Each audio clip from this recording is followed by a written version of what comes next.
نحمده ونصلي على رسوله الكريم اما بعد اعوذ بالله من الشيطان الرجيم بسم الله الرحمن الرحيم يا ايها الناس اتقوا ربكم الذي خلقكم من نفس واحدة وخلق منها زوجها وبث منهما رجالا كثيرا ونساء واتقوا الله الذي تساءلون به والارحام ان الله كان عليكم رقيبا۔ یہ سورہ نساء کی پہلی آیت ہے۔ سورہ نساء یعنی عورتوں کی سورت، سورہ نساء یعنی عورتوں کی سورت۔ اللہ تبارک و تعالی نے اتنا پیار کیا ہماری ماں بہنوں اپنی بندیوں سے کہ پورا قرآن اور حدیث تمام انسانوں کی ہدایت کے لیے اتارنے کے ساتھ ساتھ خصوصاً ایک سورت کا نام ہی عورتوں والی سورت رکھ دیا۔ آج کا ہمارا موضوع ہماری ماں بہنوں میں بیان کرنا ہے، اور ہماری اصل مخاطب ہماری ماں بہنیں اور بچیاں ہیں۔ ضمن میں ہم مرد بھی یہاں بیٹھ گئے، جو بہت بڑی نعمت ہے۔ اس لیے میرے دل میں ایسی بات آئی جو لوگوں کے دل میں نہیں آتی عام طور پر، کہ میں جو آگے دعوت پیش کرنے والا ہوں کہ ہمارے اس مدرسے کے ذریعے اور ہماری اس نسوانی تعلیم کے ذریعے ہم ایک دعوت دیں اپنی ماں بہنوں کو، جو بڑی بوڑھی ہیں وہ بھی، اور جو جوان بچیاں ہیں وہ بھی، جو کالج پڑھتی ہیں وہ بھی، جو کچھ نہیں پڑھتی ہیں وہ بھی، اور جو مدرسے میں آ کے اقامتی ادارے میں تعلیم حاصل کر رہی ہے وہ بھی۔ ان سب کو کے لیے ایک پیغام ہے کہ کم سے کم یہ اپنے نام کی جو سورت جو اللہ نے ان کی ہدایت کے لیے نازل کی ہے، وہ سورہ نساء ضرور پڑھے۔ ارے سمجھے کہ نہیں سمجھے؟ بعض مدرسوں میں بنات کے بعض مدرسوں میں یہ پڑھائی جا رہی ہے، بہت اچھی بات۔ بعض جگہ نے اکثر امت کی ماں بہنوں کو اس کا پتہ ہی نہیں ہے کہ بھئی ہمارے لیے بھی کوئی سورت نازل کی گئی ہے، سورہ نساء، عورتوں والی سورت۔ افسوس یہ ہے کہ مسلمان مرد و عورت جن کا سلیبس اللہ نے قرآن پاک بنایا تھا، وہ مر جاتے ہیں اور قرآن کی سورت کی تفسیر تو چھوڑو، ترجمہ بھی نہیں آتا ہے۔ مسلمان مر جاتا ہے کھا کما کے، زندگی گزار کے، لیکن جو قرآن کوکن کے علاقے میں اور ساری دنیا میں پھیلانے کے لیے اس مسلمان کو ایمان والی کے گھر میں پیدا کیا گیا تھا، مرد کو اور عورت کو کوئی تکلیف نہیں ہوئی مسلمان بننے میں۔ ان کو خاص اللہ تبارک و تعالی نے اس قرآن کو دنیا تک پہنچانے کے لیے اور بندوں کو جہنم سے بچانے کے لیے ذمہ داری دی تھی، پیدا کیا تھا۔ چنانچہ چوتھے پارے ہی میں ہے، کنتم خیر امت اخرجت للناس، تم بہترین امت ہو، اے محمد صلی اللہ علیہ وسلم کی امت، تم بہترین امت ہو، تم کو نکالا گیا ہے لوگوں کے لیے، اخرجت للناس، مسلمانوں کے لیے نہیں، تم کو نکالا گیا ہے، امت محمدیہ کو پیدا کیا گیا ہے، للناس، لوگوں کے لیے۔ مسلم بھی آ گئے، غیر مسلم بھی آ گئے، اس میں سارے عالم کے انسانوں کے واسطے امت محمدیہ کو خاص اللہ نے پیدا کیا۔ کیا کام بتایا؟ تأمرون بالمعروف وتنہون عن المنکر وتؤمنون باللہ، کہ تم امر بالمعروف، اچھائیوں کا حکم کرو گے، برائیوں سے روکو گے اور خود ایمان لاؤ گے۔ تو ہماری زندگی کا مقصد یہ تھا۔ یہ کچھ گڑبڑ کر رہا ہے کہ کم ہوتا ہے، کبھی زیادہ ہوتا ہے، دیکھو۔ تو ہمیں پیدا ہی کیا تھا اللہ تبارک و تعالی نے کہ ہم قرآن کو سمجھ کر پھر قرآن پر عمل کریں اور یہ قرآن و حدیث دنیا میں ایک ایک بندے تک کے پہنچائے۔ بات سمجھ میں آ رہی؟ اگر نظام چل رہا ہے تو چھوڑ دو، چھیڑو مت۔ مجھے ایسا محسوس ہو رہا ہے کبھی بڑھتا ہے کبھی ہٹتا ہے، ٹھیک ہے، کام اگر چل رہا ہے تو چلنے دو، ورنہ وقت اسی میں نکل جائے گی۔ اس کو ادھر کروں کیا؟ چلو ٹھیک ہے، کرتے ہیں، ٹھیک ہے، ٹھیک ہے، چلیے۔ میری بات سمجھ میں آئی آپ کے؟ یہ امت کھانے کمانے اور دنیا میں بچے پیدا کر کے خوب پیٹ بھر کے سو کے مر جانے کے لیے نہیں پیدا کی گئی تھی۔ جس کو امت محمدیہ کہتے ہیں، مسلمان کہتے ہیں، ہوا سماکم المسلمین، جن کو مسلمان کہتے ہیں، وہ مرد ہو یا عورت ہو، ہر ایک مرد اور عورت مسلمانوں میں سے اس کا ذمہ دار تھا کہ وہ دنیا میں تمام انسانوں تک کے یہ قرآن و حدیث پہنچائے۔ اب ستم، بالائے ستم، کریلا نیم چڑھا، اس کو کہتے ہیں کہ جو دوسروں کو پہنچانے والا تھا قرآن، وہ بیچارہ خود قرآن سے دور ہو گیا۔ مرد بھی دور ہو گئے قرآن پاک سے اور عورتیں بھی دور ہو گئی قرآن پاک سے۔ اب ہماری ماں بہنوں کو معلوم ہی نہیں ہے کہ سورہ نساء ہمارے واسطے پیدا کی گئی، اتاری گئی تھی، اور اس کو سمجھنا چاہیے، پڑھنا چاہیے۔ پڑھانا اور پہنچانا تو بعد کی بات ہے، یہ ہم کو احساس ہی نہیں ہوا۔ اس لیے آج کا میرا خاص موضوع یہی ہے کہ سورہ نساء آپ سمجھنے کی کوشش کریں اور پڑھنے کی کوشش کریں۔ ہمارے ان مدرسوں میں ہماری بچیاں جو ہیں وہ بھی، جو آ کے پڑھتی ہے، وہ بھی، جو عورتیں گھر میں کھانا پکانا کرتی ہے، گھر کا کام کاج چلاتی ہیں، وہ بھی، جو جوان عورتیں ہیں وہ بھی، اور جو ادھیڑ اور بوڑھی عورتیں ہیں وہ بھی مسلمان ہیں، تو اس کا عنوان سورہ نساء ہے۔ یہ پڑھنا ہے، آنا ہے، پڑھنا ہے۔ کیسے پڑھنا ہے؟ اپنی اپنی سہولت کے اعتبار سے مولانا لوگ نظام بنائیں گے، آپ لوگ آ کے پڑھیں۔ کیوں پڑھیں؟ آؤ سورہ نساء کی کچھ جھلکیاں آپ کو بتاؤں۔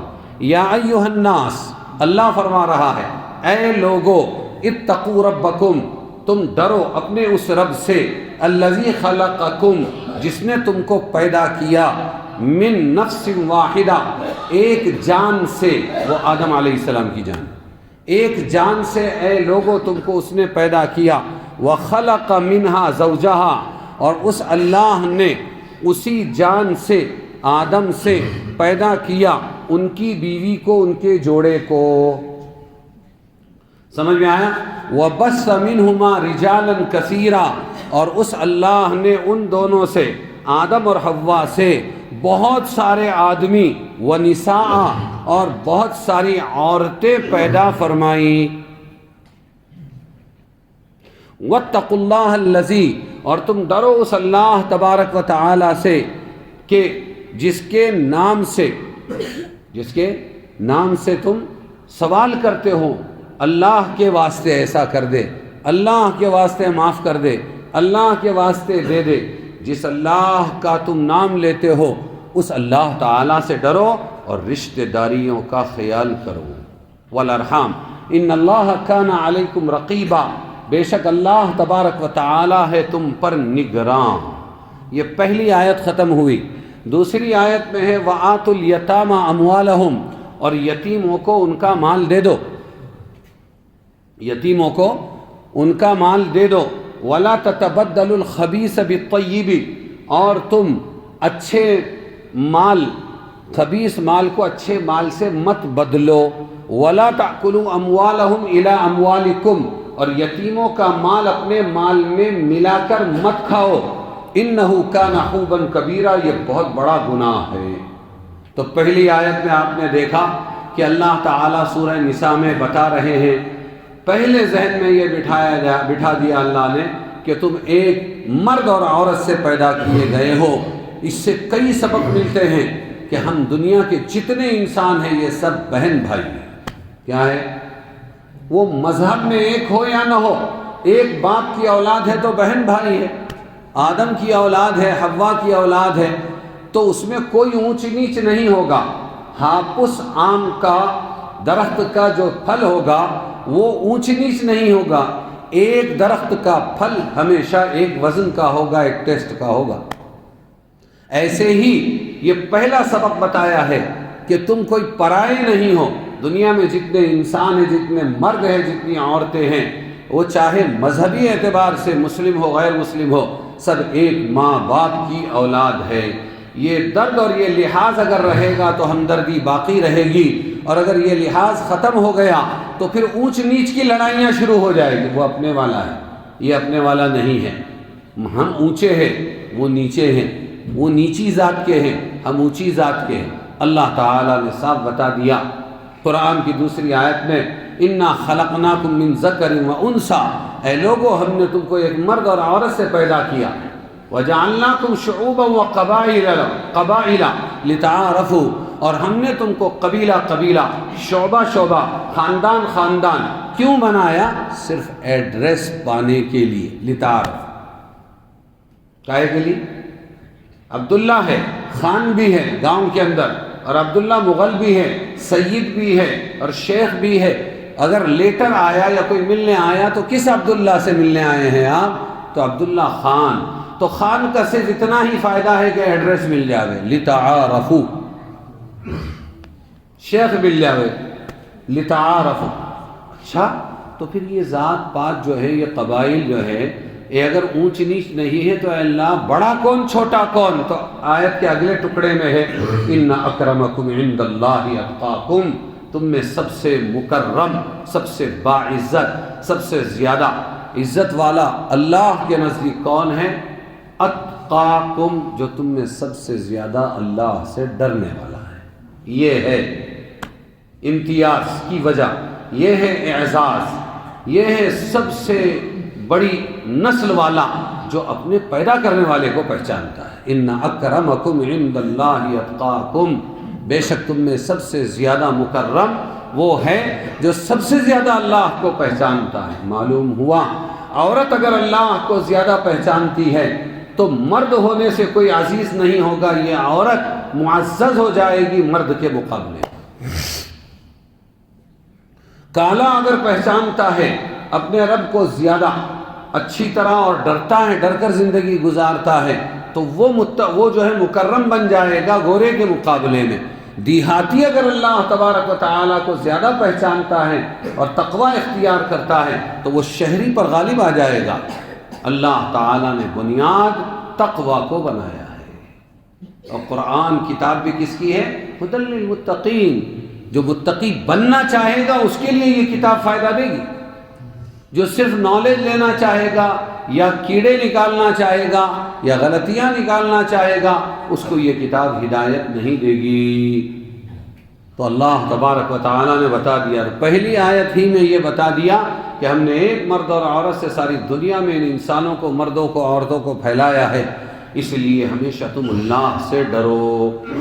جس کے نام کا واسطہ دیتے ہو لوگوں کو تو تم بھی تو اس اللہ سے ڈرو، اور رشتہ داریوں کا خیال کرو۔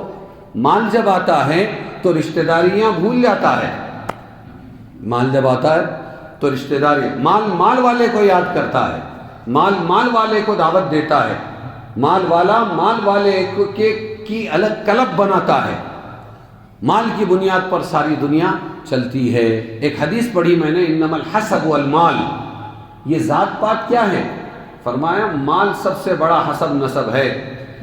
آپ اس کلب کے اندر شامل ہوں گے، 1,00,000 روپیہ فیس ہے، اگر نیچی ذات والا 1,00,000 روپیہ لایا وہ بھی کلب کا ممبر بن سکتا ہے، اونچی ذات والا 1,00,000 روپیہ نہیں بھر سکا وہ اس کلب میں شامل نہیں ہو سکتا۔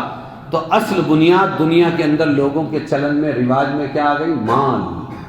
لیکن اللہ تعالیٰ بتا رہے ہیں یاد رکھنا، مالوں کی بنیاد پر اپنے رشتہ داریوں کو نہیں کاٹنا، رشتہ داریوں کو نبھانے کی کوشش کرنا۔ اور یہ سب بتانے کے بعد اللہ فرماتے ان اللہ کان علیکم رقیبا، تم کیا کر رہے ہو، کیا نہیں کر رہے ہو، اس کا نگراں کون؟ رقیب اللہ ہے۔ ان میں اور ایک بات تھی، وہ یہ ہے کہ یتیموں کا جو مال ہوتا تھا اس کو لقمہ تر سمجھ کے کھا لیا کرتے تھے، اور یتیموں کی شادی بھی نہیں ہونے دیتے تھے، اور یتیم بچیاں کنواری بوڑھی ہو جاتی تھی، لیکن جو ذمہ دار ہوتا تھا وہ شادیوں کو ٹالتا رہتا تھا کہ اگر میں نے اس کی شادی کرا دی تو مال ساتھ میں دینا پڑے گا، تو شادی ٹالتے رہو، ظلم ہوتا تھا بچیوں پر، اور پھر وہ مال یہ بیچارہ متولی خود ہی کھایا کرتا تھا۔ اس لیے اس آیت میں، اگلی آیت میں بتایا آتوا الیتامی اموالہم، تم یتیموں کو ان کا مال دے دو، یہ کھانے کی چیز نہیں ہے، یہ تو نگرانی کی چیز ہے، تو یتیموں کو ان کا مال دے دو۔ اور بعض مرتبہ ایسا ہوتا تھا کہ اس کا اچھا مال لے لیتا تھا، بدلے میں اپنی گھٹیا زمین، گھٹیا مال دے دیتا، دیکھو ہاں ہم نے یتیم کا حق ادا کر دیا۔ یہ کرتے تھے، یہ عربوں کی عادت تھی۔ تو اللہ تعالیٰ نے یہ بتایا وَلَا تَتَبَدَّلُوا الْخَبِيثَ بِالطَّيِّبِ، کہ تم اچھے مال سے خبیث کو بدل مت دو۔ اللہ دیکھ رہا ہے، یتیموں پر رحم کھاؤ، یتیموں کو اپنا کھلا، یتیموں کا مت کھاؤ ہیلے سے، حوالے سے، آئیڈیا سے، نہیں، بالکل نہیں۔ وَلَا تَأْكُلُوا أَمْوَالَهُمْ إِلَىٰ أَمْوَالِكُمْ، اور تم ان کے مال ملا کر اپنے مال کے ساتھ میں مت کھاؤ، إِنَّهُ كَانَ حُوبًا كَبِيرًا۔ بعض ایسی چالاکیاں کرتے تھے کہ وہ یتیم بچیوں ہی سے نکاح کر لیتے تھے، نبھانے کے لیے نہیں کہ اب تو میری بیوی بن گئی ہے، اس لیے مال کھانے کے لیے کرتے تھے۔ کیا کرتے تھے کہ مال کھانے کا ایک طریقہ یہ ہے کہ اس پر رحم کھا کر اس کو شریک حیات بنانا اور اس کے ساتھ ازدواجی زندگی اچھی گزارنا، یہ نیت نہیں ہوتی، یا اپنے بیٹے سے نکاح کرا دیتے تھے، صرف ٹارگیٹ ہوتا تھا کہ مال اس کا اپنے گھر سے نہ جائے۔ اس پر اللہ نے فرمایا وَإِنْ خِفْتُمْ أَلَّا تُقْسِطُوا، اب اگر تم نکاح کر رہے ہو یا اپنے بیٹے کا کرا رہے ہو کسی یتیمہ لڑکی کے ساتھ میں، اور تمہیں یہ اندیشہ ہے کہ تم انصاف نہیں کرو گے، تو اللہ تعالیٰ نے اس کے ضمن میں بتایا فی الیتامی، اگر تمہیں ڈر ہو کہ تم انصاف نہ کر سکو گے یتیموں میں، فَانْكِحُوا مَا طَابَ لَكُم مِّنَ النِّسَاءِ مَثْنَىٰ وَثُلَاثَ وَرُبَاعَ وَإِنْ خِفْتُمْ أَلَّا تَعْدِلُوا فَوَاحِدَةً أَوْ مَا مَلَكَتْ أَيْمَانُكُمْ ذَلِكَ أَدْنَىٰ أَلَّا تَعُولُوا۔ تو یہ بتایا یہ یتیم بچیوں کے نکاح کے چکر میں مت پڑو جب تم حق ادا نہیں کر سکو گے۔ شامی میں لکھا ہوا ہے نکاح النکاح من سنتی، نکاح سنت ہے، بالکل صحیح ہے، جن حالات میں سنت ہے کر سکتا ہے تو ضرور کرے، لیکن بعض حالات میں یہ نکاح مستحب ہے، بعض حالات میں یہ نکاح جائز ہے، بعض حالات میں یہ نکاح ناجائز بھی ہے۔ جب یہ یقین ہے، اور آج کل بہت ہو رہا ہے، نکاح کر لیا، سال بھر میں جھگڑے کیے، اس کے بعد قاضی صاحب کے پاس گئے، یوں کہے کہ یہ مرد ہی نہیں ہے، حالانکہ وہ مرد ہے، لیکن ایک پلاننگ کے تحت میں صرف اپنے ماں باپ کو یا برادری کو سمجھانے کے لیے ایک نکاح کر لیا، الزام دوسرے پہ ڈالا، جس کے گھر جانا تھا پھر اس کے گھر چلی گئی۔ تو ایسا اگر پری پلان کسی کی زندگی برباد کرنا ہے، وہ بیوی کی ہو یا اپنے شوہر کی، تو پلان کے ساتھ میں ایسے حرام کام کرنا حرام ہے، ایسا نکاح بھی حرام ہے۔ نکاح تو محبت میں ہوتا ہے نا، نکاح عداوت میں نہیں ہوتا۔ تو یہ بتایا کہ اگر تم یتیم بچیوں کا حق ادا نہیں کر سکتے تو ان کو بہو بنانا یا ان کو اپنی بیوی بنانا ناجائز ہے، اس کے بدلے پوری امت کی بیٹیاں پڑی ہوئی ہیں، فن کے ہو تو تم ان عورتوں میں سے جو تمہیں اچھی لگے نکاح کرو، 2 3 3 4 کرو۔ یہاں اس کے پس منظر میں سمجھایا اللہ تعالیٰ نے۔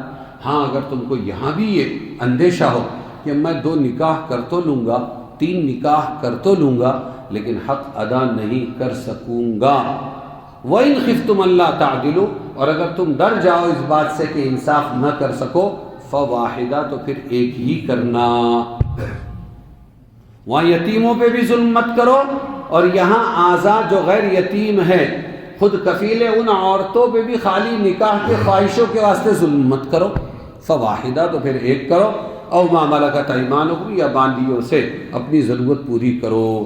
یہ ظلم و زیادتی سے بچنے کا بہترین راستہ ہے۔ سورہ نساء کی اگلی آیت ہے وَآتُوا، میں جھلکیاں بتا رہا ہوں آپ کو، خالی ہماری ماں بہنوں کو بھی جھلکیاں بتا رہا ہوں۔ وَآتُوا النِّسَاءَ صَدُقَاتِهِنَّ نِحْلًا، اور عورتوں کو ان کا جو مہر تم نے طے کیا ہے وہ دے دو۔ فَإِن طِبْنَ لَكُمْ عَنْ شَيْءٍ مِّنْهُ نَفْسًا فَكُلُوهُ هَنِيئًا مَرِيئًا، پھر اگر وہ اپنے مہر کو تمہیں دے دیوے کہ نہیں آپ ہی رکھ لیجئے یا اس میں سے اتنا آپ کھا لیجئے تو تم کھا سکتے ہو، کیونکہ وہ اس کا حق ہے، اس نے تم کو دیا ہے۔ وَلَا تُؤْتُوا السُّفَهَاءَ أَمْوَالَكُمُ الَّتِي جَعَلَ اللَّهُ لَكُمْ قِيَامًا وَارْزُقُوهُمْ فِيهَا وَاكْسُوهُمْ وَقُولُوا لَهُمْ قَوْلًا مَّعْرُوفًا۔ اب آگے دوسرے احکام ہیں، کچھ جھلکیاں میں نے آپ کو بتائی کہ یہ ہے آپ کی سورہ نساء جو عورتوں کا نصاب ہے اور ہر مسلم عورت میں اس کو پڑھنا چاہیے۔ اب آگے ہے کہ ان میں ایک بات تھی کہ عورت کو کوئی میراث کا حق دیتے ہی نہیں تھے، وہ صرف مردوں کا حق ہے بول کے میراث مردوں میں تقسیم کرتے تھے اور عورتیں محروم رہ جاتی تھی۔ تو قرآن نے یہ آیت سورہ نساء میں نازل کی، لِلرِّجَالِ نَصِيبٌ مِّمَّا تَرَكَ الْوَالِدَانِ وَالْأَقْرَبُونَ، مردوں کے لیے بھی حصہ ہوگا میراث میں جو والدان ماں باپ چھوڑ دیں اور قریبی رشتہ دار چھوڑ دیں تو مردوں کو بھی حصہ ملے گا۔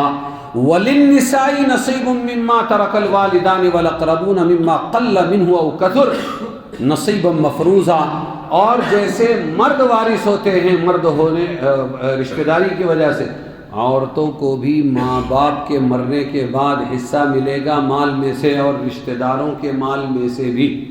یہ طے شدہ بات ہے۔ یہ ہے اے ماں بہنوں تمہارے اللہ کی تمہارے نام پر نازل کی ہوئی سورت کہ مرد تو اپنا قانون چلا کے عورتوں کو محروم کرتے تھے، لیکن اللہ تعالیٰ نے بتلایا جیسے مردوں کو میراث کا حصہ ملے گا وہ وارث ہوں گے ماں باپ کے اور رشتہ داروں کے، ایسے ہی عورتیں بھی حصے دار ہوں گی اور وہ بھی حقدار ہوں گی میراث میں۔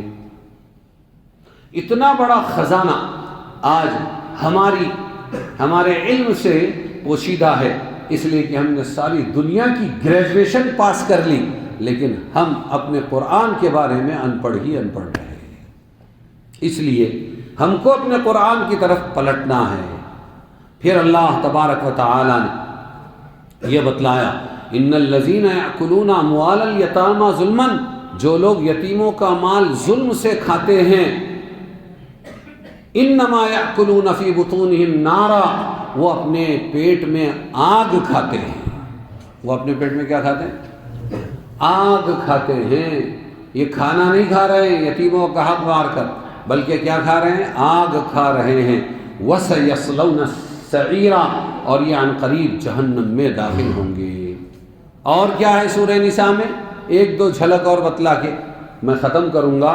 یوصیکم اللہ فی اولادکم للذکر مثل حظ الانثیین، یوصیکم اللہ، اس رکوع میں اللہ نے میراث کے حق بتلائے ہیں۔ ابا انتقال کر جائیں تو بچوں کو کتنا کتنا ملے گا، اور اگر بیٹے انتقال کر جائیں تو ماں باپ کو کتنا ملے گا، شوہر انتقال کر جائے تو بیوی کب کتنا حق پائے گی، اور بیوی انتقال کر جائے تو شوہر کب کتنا حق پائے گا۔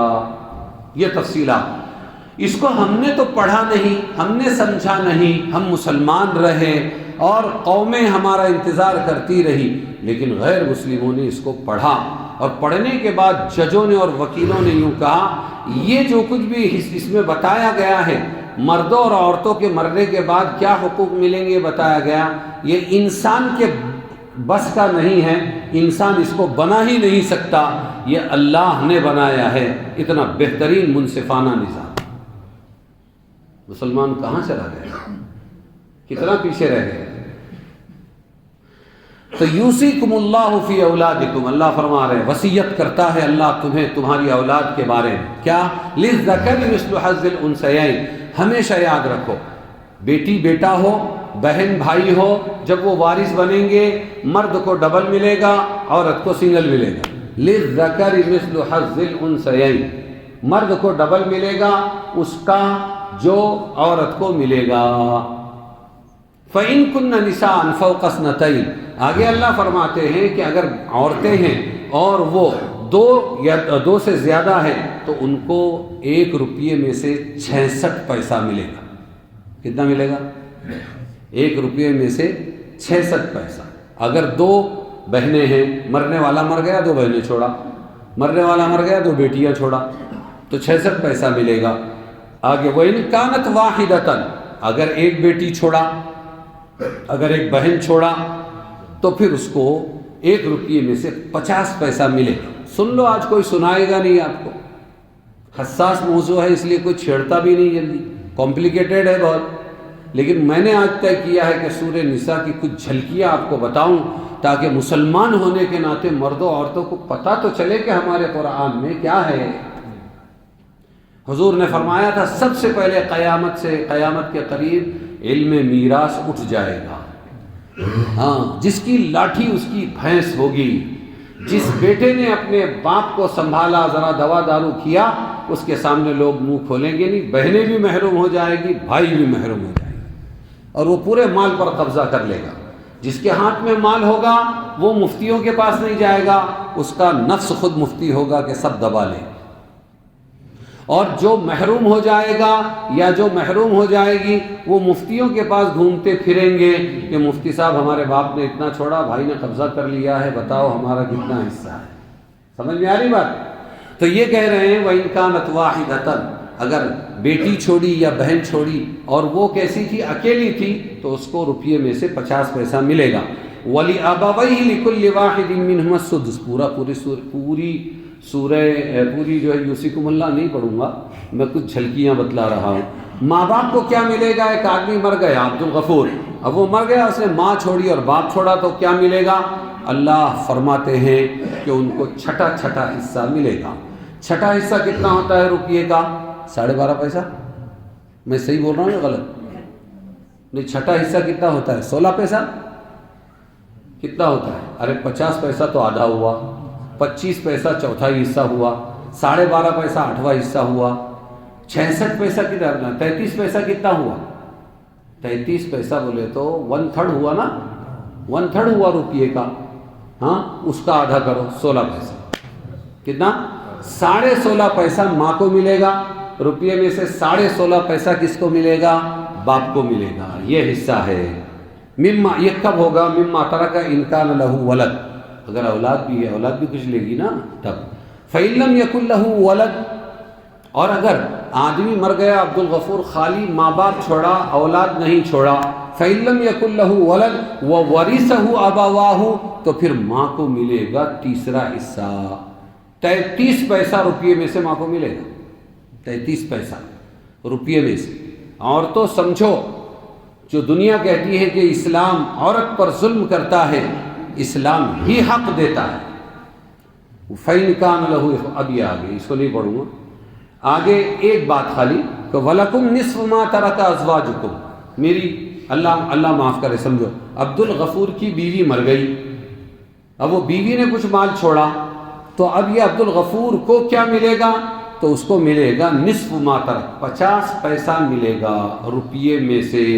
اگر عبدالغفور کی بیوی نے اولاد نہیں چھوڑی، فَإِنْ كَانَ لَهُ وَلَدٌ، لیکن اس نے بیٹا یا بیٹی اولاد چھوڑی ہے عبدالغفور کی بیوی نے، اب بیٹا بیٹی کو بھی دینا ہے نا، تو اب عبدالغفور کو کتنا ملے گا؟ 4 آنا ملے گا، 50 پیسے میں سے آدھا کر دیں گے، سمجھے؟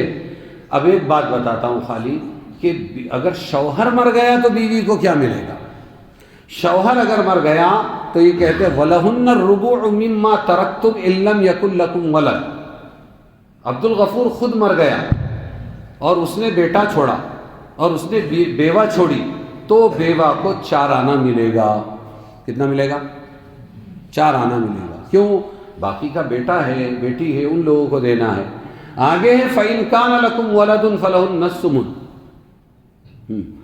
تو اولاد اگر نہیں ہے تو 4 آنا ملے گا عبدالغفور کی بیوہ کو، اولاد ہے تو 12.5 پیسہ ملے گا، یعنی وہ 4 آنے کا آدھا ہو جائے گا، جس کو 8واں حصہ کہتے ہیں۔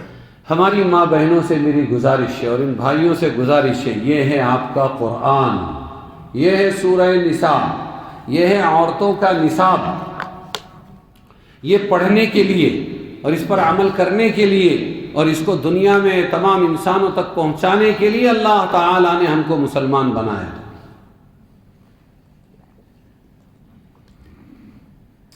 ایک جھلک اور بتلاتا ہوں آپ کو اسی سورت میں سے، اور وہ جھلک یہ ہے جس کو ہم نے تو نہیں پڑھا لیکن اگر یوٹیوب پر آپ اٹھائیں گے تو پارلیمنٹ کی یہ ایک ممبر آف پارلیمنٹ ہے، اور پارلیمنٹ کی ایک عورت ہے جو غیر مسلم ہے، اور وہ شاید بہار سے ہے اور وہ خاصدار ہے۔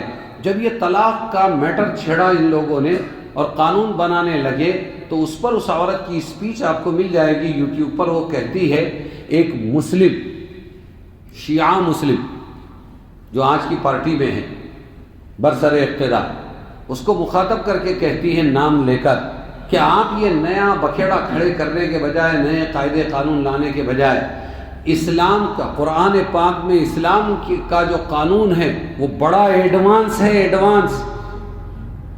طلاق کو ٹالنے کا قانون ایڈوانس ہے، اگر آپ اسی کو لاگو کر دیتے تو یہ بہت اچھا ہوتا۔ مجھے رشک ہوا کہ دیکھو مسلمان عورت اور مسلمان مرد نے تو اس کو نہیں سیکھا، لیکن پارلیمنٹ میں پہنچنے والی ایک غیر مسلم عورت نے اس کو پڑھا، سمجھا اور سامنے والے سے مقابلہ کر رہی ہے اور ایڈوانس کہہ رہی ہے۔ وہ کیا ہے ایڈوانس، آپ اس کو بھی دیکھیے۔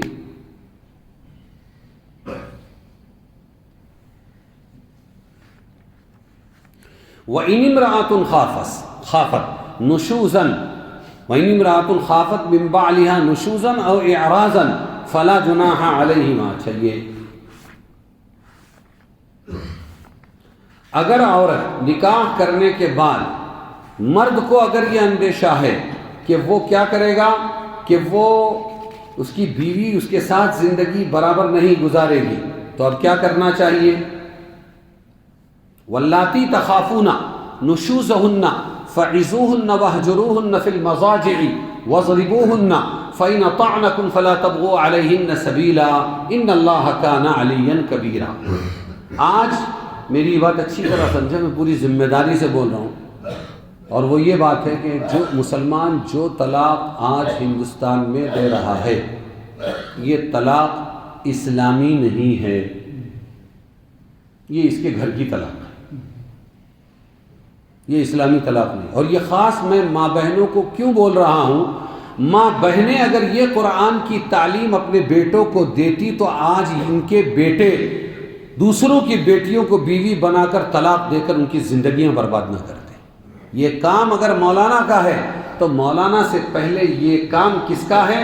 اپنے بچوں کی تربیت کرنا، اس کو صحیح علم دینا، اس کو طلاق دینے سے روکنا، کسی کی زندگی برباد کرنے سے روکنا، یہ ایک مسلم خاتون کا، مسلم ماں کا کام ہے۔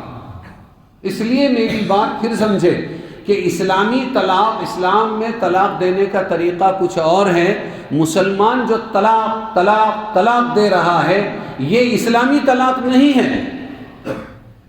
4 اسٹیج ہیں، اس کے بعد طلاق کا نمبر لایا ہے قرآن پاک، اسی کو وہ عورت ایڈوانس کہہ رہی۔ اب سنیے، واللاتی تخافون، اور وہ عورتیں کہ جن کی نافرمانی سے تم اے مردوں ڈرتے ہو کہ یہ عورت سدھرنے والی نہیں ہے، تو پھر کیا کرے؟ طلاق دے دے؟ نہیں۔ تخافون نشوزہن، پہلا کام کرنا ہے کئی مہینے تک، ایک عرصے تک، فعظوہن، ان کو پیار محبت سے مرد سمجھائے۔ کون سمجھائے؟ پیار محبت سے شوہر سمجھائے، دیکھ اللہ کی بندی تو غلط کر رہی ہے، ایسا مت کر، تو غلط بولتی ہے، ایسا مت بول، سارے کام اتنے اچھے کرتی ہے، پھر اتنا سا کام ہے یہ کیوں کرتی ہے، ایسا مت کر، اللہ نے تیرے میں بہت خوبیاں رکھی۔ جیسے مولانا لوگ امت کو وعظ و نصیحت سے سمجھاتے ہیں، ایسے ایک شوہر نے اپنی بیوی کو پیار محبت کے ماحول میں 100 تعریف کر کے ایک عیب کے بارے میں سمجھانا چاہیے۔ ابھی طلاق نہیں دینا ہے۔ ہمارا مسلمان اتنا کچھ کا ہو گیا، کمزور ہو گیا کہ ٹینشن آیا کہ طلاق، ٹینشن آیا کہ طلاق، ٹینشن آیا کہ طلاق۔ تو اللہ تعالیٰ نے غیر مسلموں کو مسلط کیا کہ ان کو قاعدے قانون میں جگڑ کے ان کو حوالات کے اندر بند کرو۔ ہم نے دعوت دی۔ اللہ کا قرآن تو کہتا ہے، یہ سورہ نساء ہے، کہ تم اگر اپنی بیویوں کے ان کی نافرمانی سے ڈرے ہوئے ہو تو پہلا کام یہ ہے کہ طلاق مت دو، پھر پیار محبت سے سمجھاؤ، فعظوہن، ان کو پیار محبت سے سمجھاؤ، وہ سمجھ جائے گی سمجھانے کے ماحول سے۔ لیکن ہمارا جو انداز ہے، تجھے عقل نہیں ہے، تیرے ماں باپ نے سکھایا نہیں، تمہارا خاندان ہی ایسا ہے، تو کبھی سدھرنے والی نہیں ہے، ہم جو یہ الفاظ استعمال کرتے ہیں یہ حرام ہے، اس لیے کہ ہمارے نبی نے فرمایا کہ مسلمان جو اپنے لیے پسند کرتا ہے وہ اپنے بھائی بہن کے لیے پسند کرے۔ جب میں اپنے لیے یہ الفاظ یہ انداز پسند نہیں کرتا تو میں اپنی بیوی کو یہ الفاظ کیسے بولوں گا؟ ناجائز ہے۔ جوڑنا ہے نا، توڑنا نہیں ہے، تو جوڑنے کے لیے یہ الفاظ جس سے اور دل زخمی ہو جائے، پیار محبت سے سمجھائیں گے تو اللہ تعالیٰ جوڑ پیدا کر دے گا۔ ایک سٹیپ ہوا۔ نمبر 2، او مولانا صاحب یہ ہماری بیوی تو اب سدھرتی ہی نہیں ہے، کتنا بھی سمجھاؤ بس چکنے گھڑے کے اوپر پانی ڈالنا ایسا حساب ہو گیا ہے، تو اب کیا کروں، طلاق دے دوں؟ مولانا بولیں گے بالکل نہیں، تیرا قرآن کہتا ہے وَاهْجُرُوهُنَّ فِي الْمَضَاجِعِ، یہ دوسرا علاج ہے، یہ دوسرا علاج ہے کہ بستر میں الگ کر دو، بستر میں الگ کر دو۔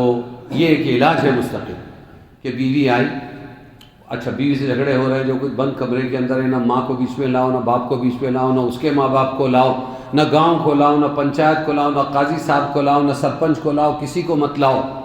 جس کا میٹھا میٹھا کھا رہے ہو اس کا کڑوا کڑوا کیوں تھوکتے ہو بھائی؟ ہاں، کڑوی کسیلی کوئی بات ہو جائے، مزاج نہ ملے، مٹھی بند کرو، تم مرد ہو، صبر کرو، برداشت کرو۔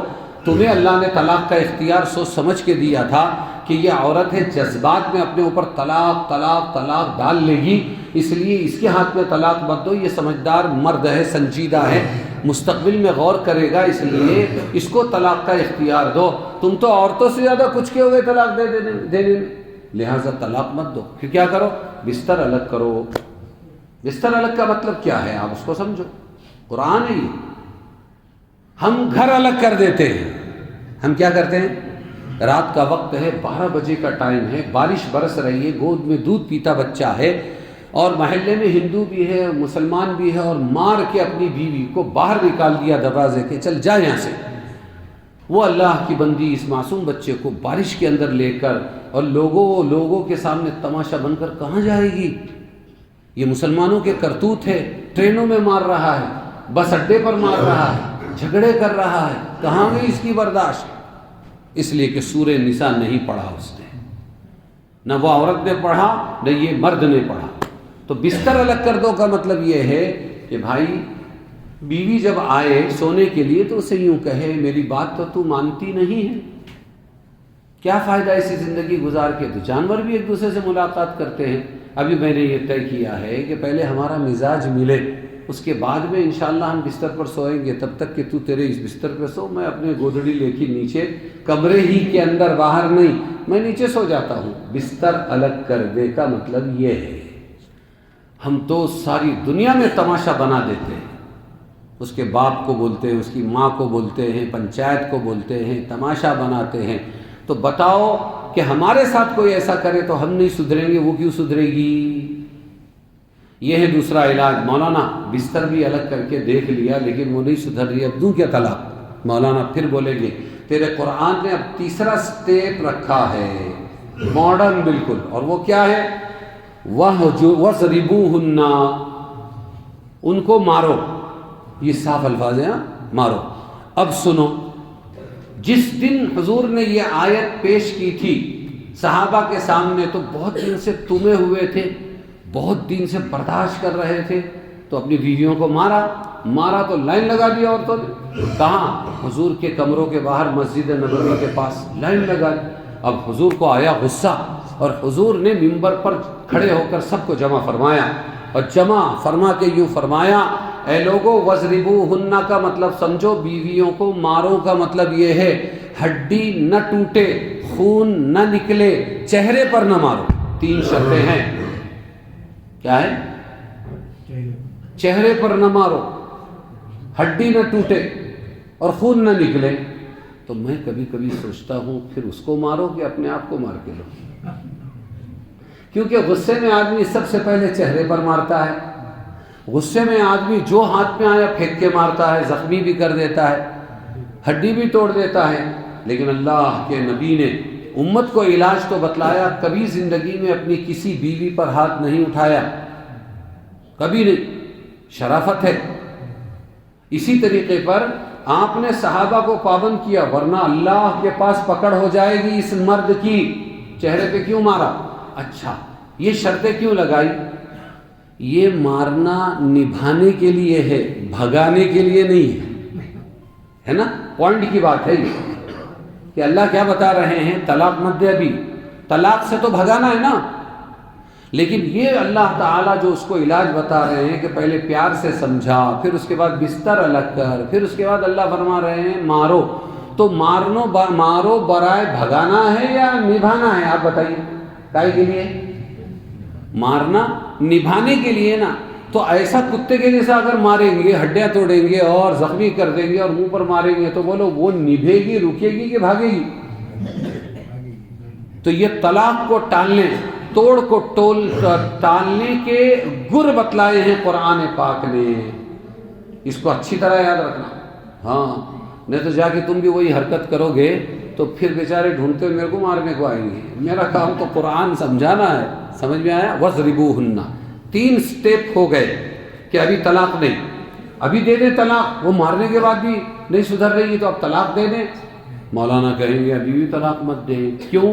ابھی چوتھا سٹیپ باقی ہے، فَبْعَثُوا حَكَمًا مِنْ أَهْلِهِ وَحَكَمًا مِنْ أَهْلِهَا، تم اپنے یہاں سے مسئلہ سلجھانے والے، چودھری قسم کے نہیں، ہاں الجھانے والے نہیں۔ چودھریوں کا کام یہ کہ ادھر بھی ہاتھ پھیرتے ادھر بھی ہاتھ پھیرتے، ایسا نہیں، تم سلجھانے والے 2 لوگوں کو جب بھیجو گے، ادھر سے بھی ادھر سے بھی، اور وہ دونوں ارادہ کرے کہ ان میں جوڑ پیدا کرنا ہے، یریدا اصلاحا، اگر ان کے دل میں ارادہ ہے کہ دونوں کو جوڑنا ہے اپنے کو، یوفق اللہ بینہما، اللہ کا وعدہ ہے اللہ دونوں میں جوڑ پیدا فرما دے گا۔ یہ چوتھا سٹیپ۔ میں آپ کو میرا خالی ایک واقعہ بتاتا ہوں۔ عمر تھی میری تقریباً کچھ 20-22 سال ہوگی۔ میری خالہ زاد بہن کا ایک جگہ نکاح ہوا تھا پونا میں، اور خالہ بھی ہماری آتی جاتی تھی بمبئی سے، لیکن وہ خالہ کا اور اس کی سمدھن کا، جہاں بیٹی دی تھی، ان کا جمتا ہی نہیں تھا۔ تو مجھے یہ سمجھ میں آیا کہ جوان بچے بچیوں میں، دلہا دلہن میں زیادہ توڑ نہیں ہوتا، بڑوں کے مسائل میں یہ پس جاتے ہیں، اکثر ایسا ہوتا ہے۔ تو وہ دونوں کا جمتا ہی نہیں تھا آپس میں۔ تو ایک دن میں آیا گھر کے اندر تو دیکھا کہ وہ خالہ بیٹھی ہوئی ہے اور وہ بھی بیٹھی ہوئی اپنے بچے کو لے کے۔ میں نے کہا کیا ہوا؟ بولے اس کی ساس نے اس کو گھر سے نکال دیا۔ اچھا، میں نے کہا کیوں نکالا؟ بس بولے وہ ناراض ہو گئی، اس نے بولی جا گھر میں سے نکل۔ میں نے کہا ٹھیک ہے، میرے پاس 2 ویلر تھی، میں نے 2 ویلر پہ بٹھایا اس کو، بیٹھ خالہ زاد بہن، اور سیدھا لے گیا، تیری ساس کا گھر کدھر ہے بتا۔ اب گیا تو باہر 2 ننندیں تھی، وہ اپنا کام کر رہی تھی اور اندر وہ ساس تھی۔ میں نے کہا یہ کون؟ بولے یہ ننندیں ہیں۔ اب ان کو پار کر کے ہم اندر گئے۔ وہ بیچاری کی حالت بھی کچھ اچھی نہیں تھی، کپڑے بڑے ٹھیک ٹھاک نہیں رہتے تھے، فیشنیبل تھی وہ بیچاری، اس کی جو ساس تھی۔ میں سیدھا گیا اندر گھر میں، اس کے پیر پکڑ لیا۔ کس کے؟ ساس کے پیر پکڑ لیا، پیر پہ ہاتھ رکھا۔ میں نے کہا اس کو اللہ کے واسطے نبھالو۔ وہ کچھ بول ہی نہیں سکی۔ الحمدللہ وہ نبھی بھی، یہ بیچاری مر گئی، وہ آج نانی دادی بن گئی۔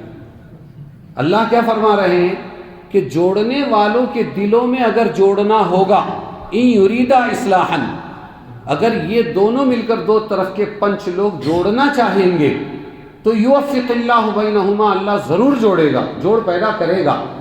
ہماری ہی نیتوں میں کھوٹ ہوتا ہے، اس لیے چودھری زندہ باد، کام بڑھاؤ نہیں کرسی اڑاؤ، تو وہ جوڑ ہوتا ہی نہیں ان میں۔ اب 4 سٹیپ پار ہو گئے ہیں، مولانا اب بھی کچھ نہیں ہو سکا، اب کیا کریں؟ تو ٹھیک ہے بھائی، اب تم 1 طلاق دے سکتے ہو۔ کیا کر سکتے ہو؟ 1 طلاق۔ کیوں؟ یہ بھی قرآن نے سکھایا۔ کیوں؟ اس لیے کہ دروازہ کھلا رہے گا، دروازہ واپس آنے کا کھلا رہے گا۔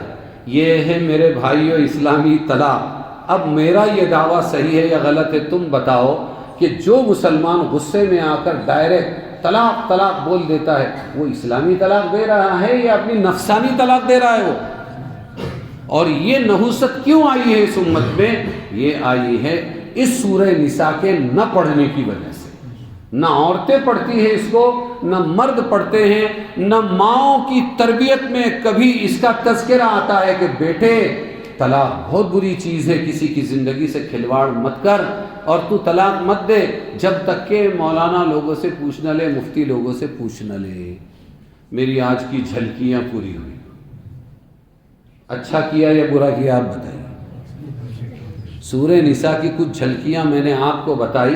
اب ہمارے ان بھائیوں سے اور ان بہنوں سے میری جو گزارش ہے وہ یہ ہے کہ اتنا بہترین اتنا پیارا مدرسہ اللہ تعالیٰ نے دیا. میں ایسے ضلعوں میں گھوم چکا ہوں مہاراشٹر کے اندر ودربھ کے علاقے میں کہ جہاں پر ایک حافظ مقامی نہیں ملتا, جہاں پر ایک عالم مقامی نہیں ملتا. مدرسہ تو دور کی بات, مکتب دور کی بات. کچھ امام لوگ ہیں تو باہر سے آئے ہوئے ہیں بیچارے, اور وہ تمنائیں کرتے ہیں کہ اللہ ہمارے علاقے میں حافظ پیدا کر دے, عالم پیدا کر دے, مدرسہ بنا دے.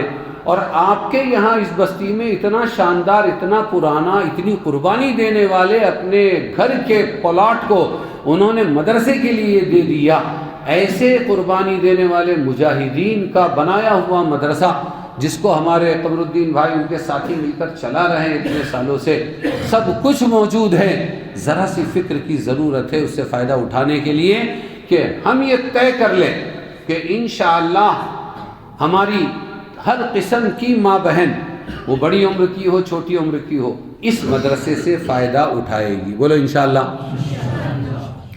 اور وہاں جا کر کیا کرنا ہے؟ کوئی پتھر پھوڑنا نہیں ہے ہم کو. یہی جو سبق آپ نے میرے سے اس وقت سنا, یہی جو جھلکیاں آپ نے دیکھی, جب اس کو میں تو ابھی چند جھلکیاں آپ کو بتائی ہیں.